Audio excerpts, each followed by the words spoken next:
Nous sommes au centre du Japon, dans la baie d'Osaka, où un Bouddha géant protège la petite île d'Awaji. C'est ici que s'étend un jardin à nul autre pareil, le jardin Awaji Yumebutai, qui signifie en japonais une scène pour les rêves. Sur ces 28 hectares de terre entre le ciel et l'eau, se niche un jardin formé de figures géométriques. Dans ce lieu surprenant, corridors, jeux d'eau et escaliers s'étirent à fleur de pente. La rigueur du béton semble s'allier aux courbes de la montagne pour mieux nous interroger. Est-ce une architecture? Est-ce un jardin? Réponse avec notre Green Team japonaise, le président du jardin Hideharu Fuji, Ishihara Kenichiro, le conseiller en végétalisation, Tomoko Tsujimoto, la directrice de la serre, le jardinier en chef, Yokoyama Kuji, le moine bouddhiste Ushida Sammyo, ainsi que le créateur de cet étonnant jardin, Tadao Ando, l'un des plus célèbres architectes du Japon. Dans mon métier, il me tient à cœur de créer des espaces capables de faire dire aux gens « J'ai jamais vu une chose aussi belle ». Je ne sais pas si j'y arrive, mais j'essaie toujours. Par tradition, le jardin et l'architecture sont inséparables au Japon. Awaji Yumebutai s'inscrit dans cette lignée, une architecture jardin difficilement classable pour l'Occident. Le site est immense et comprend entre autres un centre de conférences, un hôtel de luxe, un théâtre à ciel ouvert et l'une des plus grandes serres du Japon. Tadao Ando utilise l'un des matériaux les plus lourds qui soient, le béton. Et pourtant, ce sont l'eau, la lumière et le ciel qui sont ses premiers matériaux. Le jardin est situé sur un terrain escarpé qui descend du sommet de la colline jusqu'à la mer. On peut d'abord s'y déplacer horizontalement et verticalement, sans oublier la diagonale. Et au centre du jardin, il y a le labyrinthe. L'architecture moderne insiste sur l'importance du côté rationnel et fonctionnel pour que les bâtiments soient faciles à utiliser. Je voulais aller plus loin avec ce jardin et cette architecture. Sur ce versant de l'île d'Awaji, où le dénivelé est très abrupt, Tadao Ando a su jouer avec la topographie du terrain pour adapter le jardin à la pente. L'utilisation des escaliers est l'une des caractéristiques fortes du jardin.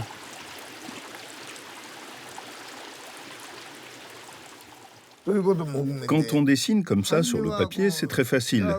Mais en réalité, c'est très compliqué parce qu'il faut penser aux hommes qui vont s'y déplacer. Un jardin comme celui-là n'a pas d'équivalent.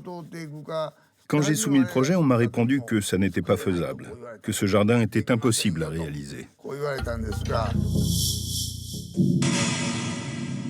Minimalisme, géométrie, béton, tous les marqueurs de l'art de Tadao Ando se retrouvent dans cette prouesse géométrique au jeu d'optique troublant. L'architecte s'approprie l'espace et crée des édifices qui fonctionnent tels des charnières entre la terre et le ciel, en mettant le visiteur en relation avec la nature.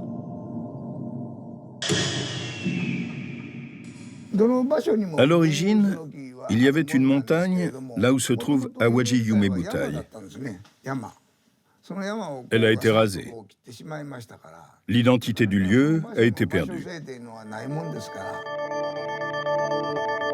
Autrefois, s'élevait ici la montagne Nada, haute d'environ 1600 mètres. La terre et le sable en ont été arrachés pour construire de l'autre côté de la baie d'Osaka l'île artificielle de l'aéroport international du Kansai. Après 2 années d'exploitation intense, cette carrière était devenue une terre nue où plus un seul brin d'herbe ne poussait. Tadao Ando a tenu à revégétaliser le lieu bien avant la construction du jardin lui-même. L'idée était de donner ces 5 premières années aux arbres. Je voulais que ces arbres de 30 cm atteignent 5 mètres à la fin des travaux. Ishihara Kenichiro était conseiller en végétalisation lorsque les travaux ont commencé. La philosophie de l'architecture de Tadao Ando, c'est de vivre ensemble avec la nature. Il tenait à cette idée de créer une forêt sur ce terrain nu pour entourer les bâtiments qu'il avait conçus. Et on a tout mis en œuvre pour réaliser cette idée. la végétalisation de la pente a été le plus difficile à faire. On a donc sélectionné une dizaine de plantes. Les plantes se font concurrence entre elles et on voulait en profiter.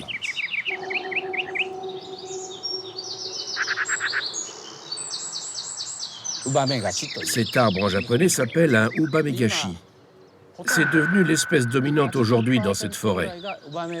Elle représente presque 80% de la végétation. Les arbres ont bien poussé car les conditions ici leur conviennent. C'est une espèce qui produit beaucoup de glands. C'est bon pour la reproduction.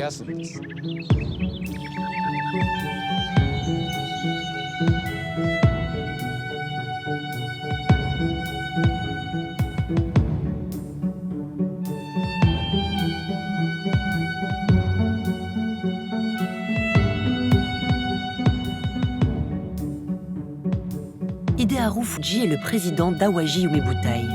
S'il connaît le site comme sa poche, il lui arrive encore de se perdre dans ces espaces immenses.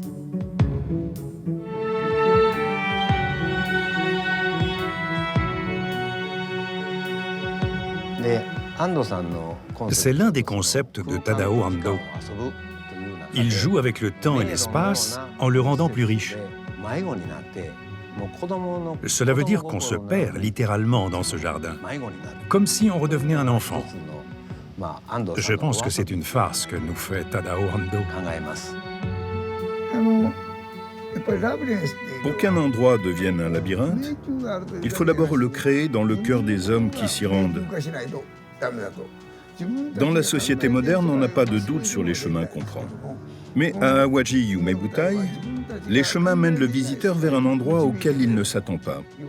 C'est le labyrinthe que je voulais créer. L'une des particularités du style de Tadao Ando réside dans la combinaison de courbes et de lignes droites. Ce qui m'intrigue, c'est cette espèce de pont coupé au milieu. Je ne comprends pas sa signification, mais c'est tellement l'univers de Tadao Ando. Ça m'amuse beaucoup, en tout cas. Ça me fait plaisir d'être ici.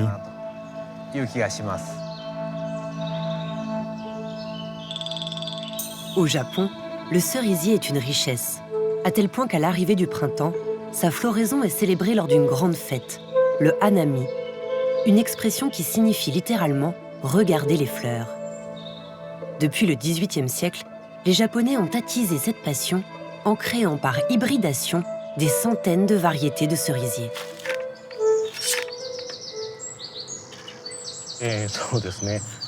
Il y a 300 variétés de cerisiers dans ce parc.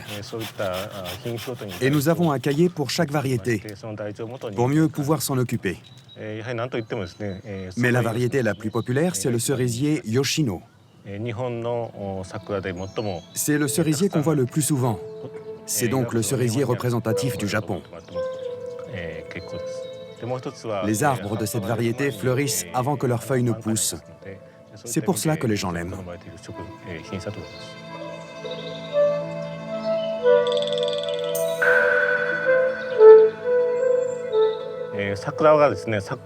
Les cerisiers ont besoin d'une période de froid pour fleurir. Il faut donc qu'il fasse froid. C'est nécessaire pour avoir des fleurs. Les cerisiers plantés dans des zones tropicales ne fleurissent pas. À l'occasion du hanami, les Japonais se regroupent en famille ou avec des amis. Ils mangent et boivent sous les cerisiers pour profiter de l'arrivée du printemps. Cela fait partie de notre culture.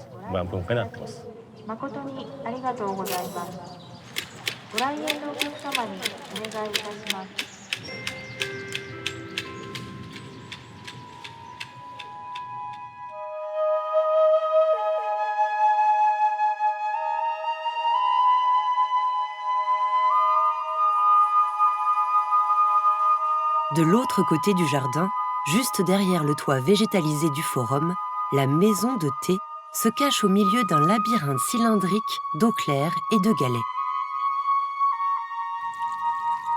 Les plantes ne sont pas les seuls éléments importants dans l'art du jardin japonais. Dans ce pays exigu, où l'espace manque, les Japonais ont développé une esthétique particulière où le vide tient une place à part. Cet espace porte un nom, le ma, qui signifie l'intervalle, la distance, non pas celle qui sépare, mais celle qui unit.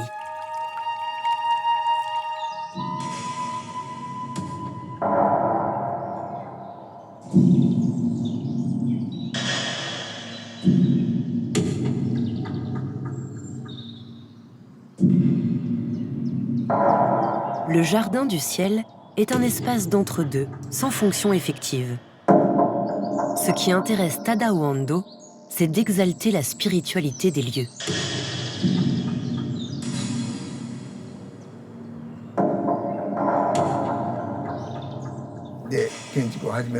Quand j'ai commencé ma carrière, j'ai compris que l'architecture s'apprenait en regardant d'autres œuvres architecturales. Quand je vais en France, il n'y a pas que le château de Versailles, il y a aussi le musée du Louvre. Ce sont des architectures dynamiques régies par la symétrie. Un autre jardin m'a beaucoup inspiré, c'est celui de la villa d'Adrien à Rome. Ce jardin me plaît particulièrement et je m'y suis rendu à plusieurs reprises. J'ai découvert un univers profondément différent de l'architecture japonaise. C'est une architecture très puissante, qui fait sentir sa force.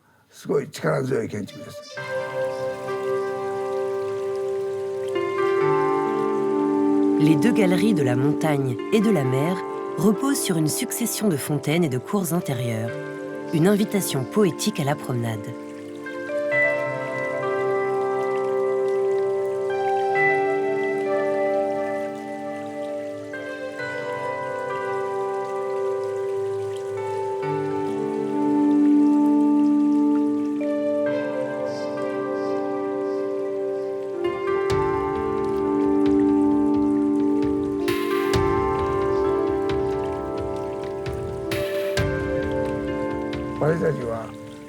Au siècle dernier, on pensait que l'homme pouvait tout faire tout seul. Mais on a besoin de la terre, de l'eau et de l'air. On ne peut pas vivre sans ces trois éléments. J'aimerais donc que ce jardin sensibilise le visiteur pour qu'il ressente ce besoin. Je ne cesse de me poser ces questions. Comment faire sentir la nature ? Comment représenter l'Occident et le Japon? Comment créer un nouvel univers? Ce sont des questions fondamentales dans le contexte actuel du monde, où on détruit la nature. Je travaille donc pour que les gens prennent conscience de l'importance de la nature en les faisant réfléchir sur leur environnement. Si on réussit à sensibiliser un grand nombre de personnes, cela nous permettra peut-être de continuer à vivre sur cette planète.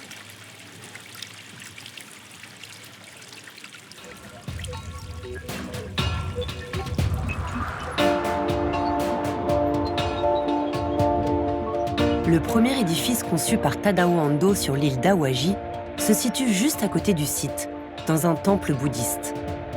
Son miroir d'eau, ponctué de nymphéas, est dédié à l'élément liquide. On le nomme tout simplement le temple de l'eau. Vous voyez ce béton nu?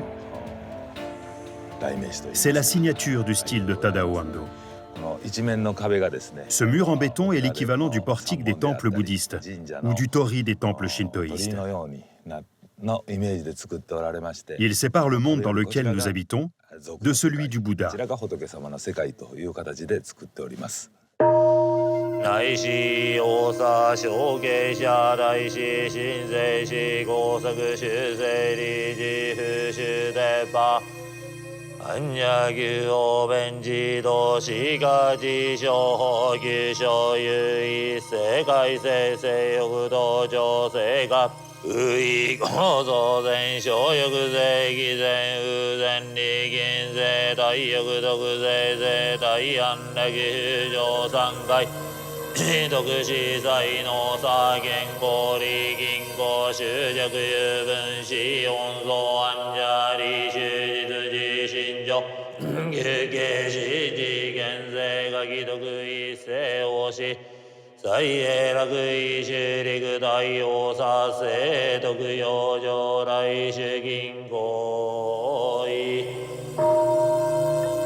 Le temple et le jardin vont de pair. Le jardin Awaji Yumebutai et le temple Unpukuji ne font qu'un. Pour les deux, je tenais à ce qu'ils soient conçus à la japonaise, c'est-à-dire que les bâtiments soient cachés, qu'on ne puisse pas les voir. La question de l'eau est majeure dans ce pays très marqué par les croyances shintoïstes, sa plus ancienne religion. L'eau y est associée au changement, au renouvellement, à la purification. À Awaji Yumebutai, c'est l'eau qui fait le lien entre tous les espaces. Sur l'île Awaji, il n'y a pas beaucoup de sources d'eau naturelles, d'où le besoin d'économiser cet élément. On a donc inventé un système qui capture l'eau de pluie dans des tubes de stockage. C'est un circuit fermé, elle se recycle comme ça. L'eau douce reste dans le jardin, elle ne se perd pas dans la mer. L'eau a bien sûr son importance au niveau visuel, mais aussi au niveau sonore. Personne n'y fait jamais attention, alors que c'est très important. J'ai pris soin à ce que le bruit de l'eau crée une harmonie dans le jardin.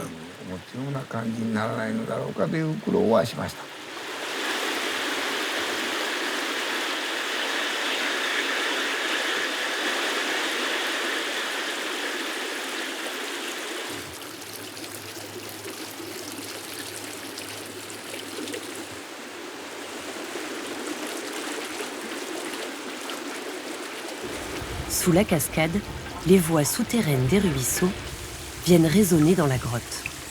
Un refuge rafraîchissant qui donne aux promeneurs un sentiment de solitude et de paix.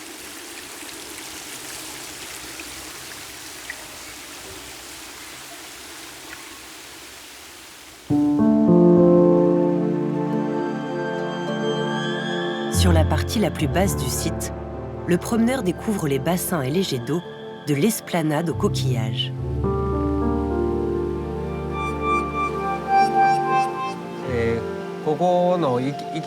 Dans cette fontaine, on a incrusté 1 million de coquilles Saint-Jacques.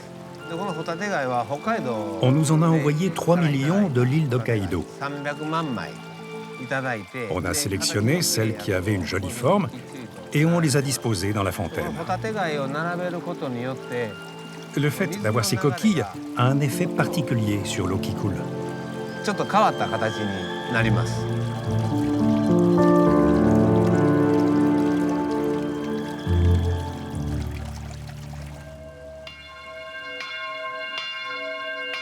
Ce soir, la cloche de la chapelle de la mer sonne pour nous rappeler que le jardin Awaji Yumebutai est lié à l'une des plus grandes catastrophes de l'histoire du Japon.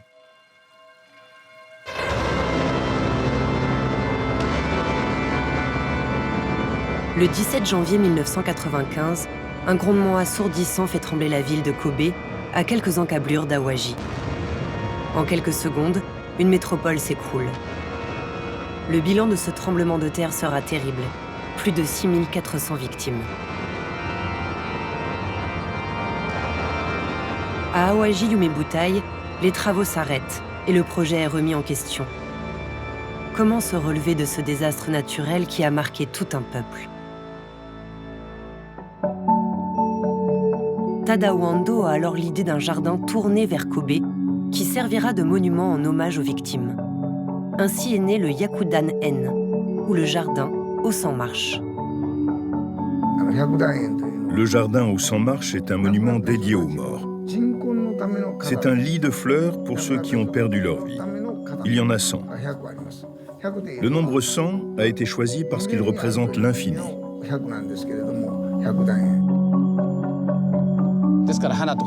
Les plantes et les fleurs ont la force d'encourager les gens.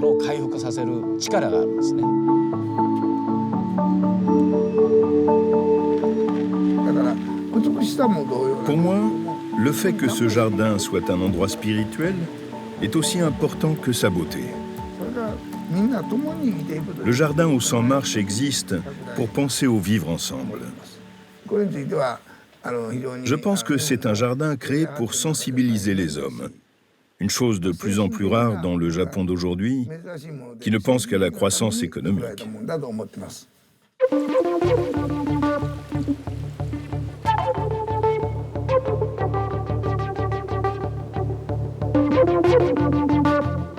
nord du jardin, Kiseki no Oshi est une serre de 6700 mètres carrés composée de 2 bâtiments qui s'entrecroisent.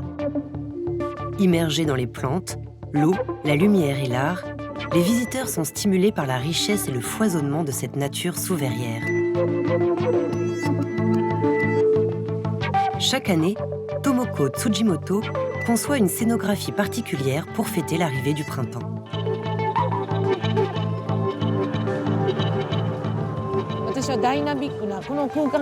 Pour valoriser cette serre haute de 20 mètres conçue par Tadao Ando, il a fallu que j'invente des choses dynamiques. Ce jardin représente à la fois un lit de fleurs, des rizières en escalier et la houle de la mer de l'île d'Awaji sous la lune. C'est comme ça que je l'ai conçu en tout cas.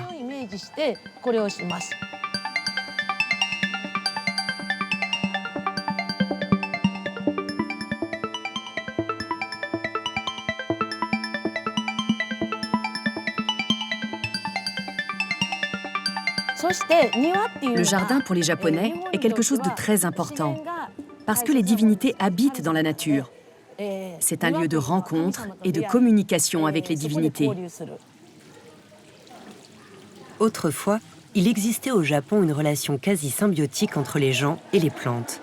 Mais ce lien s'est progressivement effacé au cours du temps. Le concept de cette serre est de le faire revivre en mettant en scène les plantes emblématiques de la culture japonaise. Les omoto sont des plantes porte-bonheur des temps anciens que les Japonais cultivent avec soin dans des pots. Cette plante s'appelle omoto. C'est une espèce que les Japonais font pousser traditionnellement. C'est un Rhodea japonica. Au XVIe siècle, un samouraï avait offert cette plante à un autre samouraï qui devait quitter son château. Par la suite, la famille de ce samouraï, Tokugawa, a connu une grande prospérité. C'est de là qu'est née la tradition d'offrir cette plante lors d'un déménagement.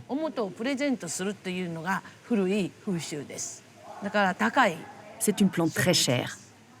C'est comme pour les bonsaïs. Il n'y a pas de limite, surtout chez les collectionneurs. Son prix peut aller jusqu'à 16 000 €. Certaines particularités de la plante déterminent la valeur des omoto et sont très recherchées. La première chose est sa couleur et les rayures de ses feuilles. Ensuite, c'est la forme. Regardez celle-ci. La surface des feuilles présente un léger relief. Ça s'appelle jimonji. Ça donne une grande valeur à la plante.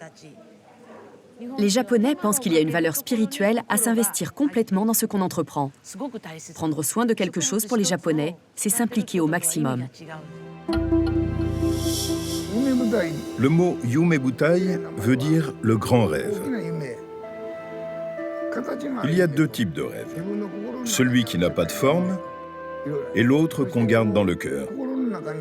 Je voulais représenter les deux dans ce jardin. En même temps, je voulais que ce soit un lieu où les hommes réalisent l'importance de la nature. Mon but était que le visiteur prenne conscience de son environnement naturel. Le jardin est le lieu parfait pour ça. En tant qu'architecte, j'y participe à ma manière. Inclassable, l'architecture jardin créée par Tadao Ando à Awaji Yumebutai ne connaît d'autre équivalent.